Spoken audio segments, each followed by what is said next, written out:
helping teachers experience what they might have their students experience so that you have a better sense of how to teach a class in a different way. I think with STEM teachers, it's you get a community, but you also get to practice what you might end up doing, and it just makes it more effective in terms of professional development. So The STEM teachers community is probably one of the strongest that I'm part of, and I consider everybody that works there more of a friend than anything.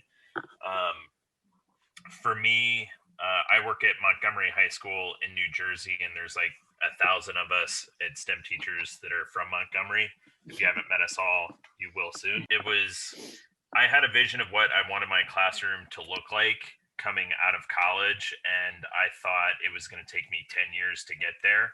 And I went to visit a colleague's room, Chris Resch, and it was like, whoa, okay, it's already there. Somebody's already doing this stuff. Immediately, you need to teach me everything that you know about life and get me to that. And it was almost like one of the most hardcore mentoring experiences that I've ever had. And eventually, when we had enough stuff to share out, it was like, man, we got to tell somebody about this. And STEM teachers was that avenue to be like, we think it's cool. Do all of these other cool people think it's cool? So to me, it's kind of like the threshold of, if I can get something to work at STEM teachers, then that's like the threshold of I'm on the right track.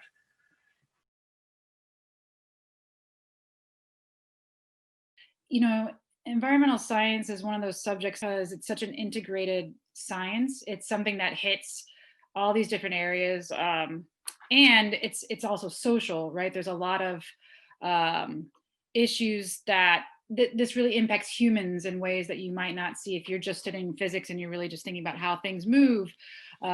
Environmental science is really impactful, and I think if you think about that, then how you teach it should probably not just be about the science, but should also tap into, emotions, should tap into culture, all different kinds of things. And I think that that's what the curriculum does.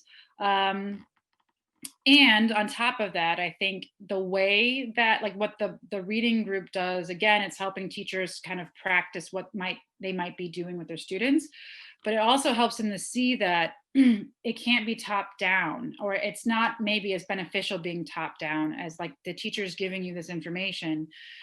So what we're really hoping is that it helps teachers draw more out from the kids, and and that can also help with that action piece that Glenn was talking about. But it's like kids really have a lot of ideas and a lot of thoughts, and that you can tap into that and help bring it out of them.